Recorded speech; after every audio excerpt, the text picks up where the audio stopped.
யதார்த்தத்தை புரிஞ்சுக்க. ஒரு சபிக்கப்பட்ட உலகத்துல நம்ம நினைச்ச மட்டும் எதுவுமே நடக்கிறது இல்லை. இந்த உலகத்துல எவ்வளவு நாள் வாழ்றியோ அவ்வளவு அதிகமா இந்த உலகத்துல இருக்கிற வெறும் வழி, கஷ்டம், ஒரு பயனற்ற விஷயம்ன்றத புரிஞ்சுக்குவேன். கவனி, இந்த உலகத்துல எங்கெல்லாம் வெளிச்சம் இருக்கோ அங்கெல்லாம் இருட்டும் இருக்கும். இந்த உலகத்துல ஜெயிக்கிறவங்க இருக்கிற வரை தோக்கிறவங்க இருக்கதான் செய்வாங்க.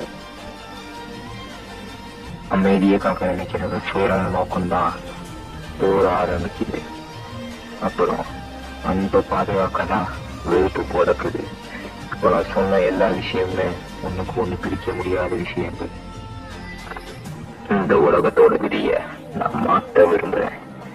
வெற்றியாளர்களாலான ஒரு உலகம், அமைதியாலான ஒரு உலகம், அன்பாலான ஒரு உலகம். அப்படி ஒரு உலகத்தை நான் உருவாக்குவேன்.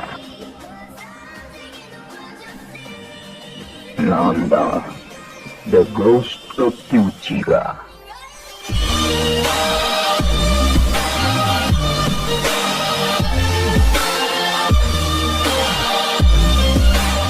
ஆனா உண்மையை சொல்லணும்னா இந்த உலகம் ஒரு நரகம்.